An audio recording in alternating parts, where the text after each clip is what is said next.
So ಅಲ್ಲಿಯ ಸ್ಥಳೀಯ ಯುವಕರು ಯಾವುದೇ ಥರದ ಈ ಘಟನೆಗಾಗಲಿ ಈ ಒಂದು ವಿಚಾರದಲ್ಲಾಗಲಿ ಅವರು ಮುಂದೆ ಹೋಗಿಲ್ಲ. ಅವರನ್ನು ಉಪಯೋಗಿಸ್ಕೊಂಡು BJPಯವರು ಮತ್ತು ಸಂಘ ಸಂಸ್ಥೆಯವರು ಮತ್ತು ಜನತಾದಳದವರು ಇದನ್ನು ಟ್ವೀಟ್ ಮಾಡಿದ್ದಾರೆ.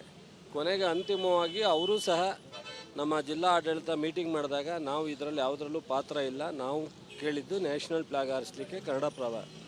ಸೊ ಅದಾದಮೇಲೆ ಇವರು ಪಾದಯಾತ್ರೆ ಮಾಡಿ ಮೆಮೊರಂಡಮ್ ಕೊಟ್ಟರು. 9ನೇ ತಾರೀಕು ಇವರು ಸ್ಟ್ರೈಕಿಗೆ ಇವತ್ತು ಬಂದ್ಗೆ ಘೋಷಣೆ ಮಾಡಿದರು. ಇದಾದ ತಕ್ಷಣವೇ ಬೇರೆ ಬೇರೆ ಸಂಘಟನೆಯವರು, ಹೋಟೆಲ್ ಮಾಲೀಕರು, ಆಟೋ ಮಾಲೀಕರು ಎಲ್ಲರೂ ಸಹ ಮೀಟಿಂಗ್ ಮಾಡಿ ಪ್ರೆಸ್ ಮೀಟ್ ಮಾಡಿ ನಾವು ಸಪೋರ್ಟ್ ಮಾಡಲ್ಲ, ಇದರ ಅವಶ್ಯಕತೆ ಇಲ್ಲ, ಇದನ್ನು ಬೆಂಕಿ ಹಚ್ಚೋ ಕೆಲಸ ಮಾಡಬೇಡಿ, ಶಾಂತಿಯುತವಾಗಿದೆ ಮಂಡ್ಯ, ನಿಮ್ಮ ರಾಜಕಾರಣ ಬೇರೆ ಥರ ಮಾಡ್ಕೊಳ್ಳಿ ಅಂತೇಳಿ ಅವರು ಸಹ ಕಳೆದ 10 ದಿವಸದಿಂದ ಸಾಕಷ್ಟು ಮನವರಿಕೆ ಮಾಡಿ ಜಿಲ್ಲಾ ಆಡಳಿತವು ಸಹ 2-3 ಮೀಟಿಂಗ್ನ ಮಾಡಿ ಅವ್ರು ಕರೆದಿ ಮನವೊಲಿಸಿದ್ದಾರೆ. 7ನೇ ತಾರೀಕು ಒಂದು ಸಂಘಟನೆ ಇದು ವಿರುದ್ಧವಾದಂಥ ಪ್ರತಿಭಟನೆ ಮಾಡೋಕ್ಕೆ ಹೊರಟಾಗ ಅವರನ್ನು ಮನವೊಲಿಸಿ ಬೇಡ ಒಂದಕ್ಕೊಂದು ಬೆಳೆಯೋದು ಅಂತೇಳಿ ಸುಮ್ಮನಿರಿಸಿದ್ದಾರೆ. ಇವತ್ತು ಕೊನೆಗೆ ಅಂತಿಮವಾಗಿ ಜನ ನಮ್ಮ ವಿರುದ್ಧ ಅವರೇ ಅಂತ ಗೊತ್ತಾದ ಮೇಲೆ ಜನತಾದಳದವರು BJPಯವರು ಸ್ವಲ್ಪ ಹಿಂದೆ ಬಂದು ಬರೀ RSS ಮತ್ತು ಬಜರಂಗ ದಳ ಇವರನ್ನು ಮುಂದೆ ಬಿಟ್ಟು ಇಂಡೈರೆಕ್ಟಾಗಿ ಸಪೋರ್ಟ್ ಮಾಡ್ಕೊಂಡು ಇವತ್ತು ಕೆರಗೋಡಿಯಿಂದ ಮಂಡ್ಯದವರೆಗೂ ಬೈಕ್ ರ್ಯಾಲಿ, ಅದೆಷ್ಟು ಜನ ಬಂದಿದ್ದಾರೋ ಗೊತ್ತಿಲ್ಲ, ಎಷ್ಟು ಸಾವಿರ ಅಂತ ನಮಗೆ ಲೆಕ್ಕ ಸಿಗಲ್ಲ ಅಂತ ಕಾಣುತ್ತೆ, ಇನ್ನೂ ನಾನು ಅದ್ರ ಮಾಹಿತಿ ತಗೊಂಡಿಲ್ಲ. ಸೊ ಅಲ್ಲಿ ಒಂದು ಸಭೆ ಮಾಡಿ ಮಂಡ್ಯದಲ್ಲಿ DCಗೆ ಮೆಮೊರಂಡಮ್ ಕೂಡ ಬಂದಿದ್ದಾರೆ.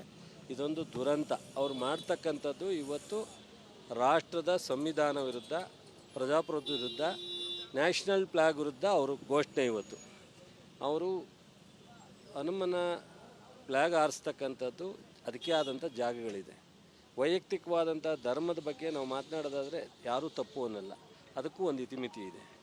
ಮೊದಲನೇ ಆದ್ಯತೆ ಸಂವಿಧಾನ, ಮೊದಲನೇ ಆದ್ಯತೆ ಪ್ರಜಾಪ್ರಭುತ್ವ, ಮೊದಲನೇ ಆದ್ಯತೆ ಭಾರತ ದೇಶಕ್ಕೆ. ಇದನ್ನು ಬಿಟ್ಟು ಆ ಫ್ಲ್ಯಾಗನ್ನು ಆರಿಸಿರೋದು ತಪ್ಪು ಅನ್ನೋ ಒಂದು ವಿಚಾರವನ್ನು ಪ್ರತಿಪಾದಿಸ್ತಕ್ಕಂಥ BJPಗೆ ಮತ್ತು ಜನತಾದಳಕ್ಕೆ ಜನನೇ ಉತ್ತರ ಕೊಡಬೇಕೇ ವಿನ ನಾವು ಮಾಧ್ಯಮದ ಮೂಲಕ ಕೊಡುವಂಥ ಉತ್ತರ ಸಲ್ಲದು ಅಂತ ನಾನು ಅನ್ಕೋತೀನಿ. ಬಹುಶಃ ಅದನ್ನು ಇವರು ಹೀಗೆ ಬಿಟ್ಟರೆ ಈ ದೇಶವನ್ನು ಎಲ್ಲಿಗೆ ತಗೊಂಡೋಗ್ತಾರೆ ಅನ್ನೋದು ಸಹ ಆತಂಕ ಇದೆ. ದುರಾದೃಷ್ಟ, ಮೊನ್ನೆ ತಾನೇ ದೇವೇಗೌಡರು ಈ ಕೇಸರಿ ಟವಲ್ನ ಹಾಕಿ ತಪ್ಪು ಅಂತ ಅಸಮಾಧಾನ ವ್ಯಕ್ತಪಡಿಸಿದ್ದಾರೆ. ಇದೆಲ್ಲ BJPಯವರು ಸಹ ಇದು ನಾವು ಮಾಡಬಾರ್ದಾಯಿತು ಅಂತಲೂ ಕೆಲವರು ಮಾತನಾಡಿದ್ದಾರೆ ಅಂತೇಳಿ ನನಗೆ ಮಾಹಿತಿ ಬಂದಿದೆ.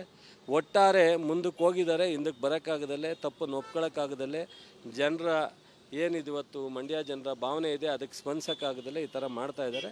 ಅದ್ರ ಬಗ್ಗೆ ಜನ ತೀರ್ಮಾನ ಮಾಡ್ತಾರೆ. ಅನುಕ್ಷಣದ ಸುದ್ದಿಗಳಿಗಾಗಿ ವಿಸ್ತಾರ ನ್ಯೂಸ್ ಯೂಟ್ಯೂಬ್ ಚಾನೆಲ್ ಸಬ್ಸ್ಕ್ರೈಬ್ ಮಾಡಿ. ಹೊಸ ಸುದ್ದಿಗಳ ನೋಟಿಫಿಕೇಶನ್ಗಾಗಿ ಬೆಲ್ ಐಕಾನ್ ಕ್ಲಿಕ್ ಮಾಡಿ. ಲೇಟೆಸ್ಟ್ ಅಪ್ಡೇಟ್ಸ್ಗಾಗಿ www.vistaranews.com ವೆಬ್ಸೈಟ್ಗೆ ವಿಸಿಟ್ ಮಾಡಿ. ಅಂಗೈಯಲ್ಲೇ ಜಗತ್ತಿನ ಸುದ್ದಿ ತಿಳಿಯಲು ವಿಸ್ತಾರ ನ್ಯೂಸ್ ಕನ್ನಡ ಆಪ್ ಡೌನ್ಲೋಡ್ ಮಾಡಿ.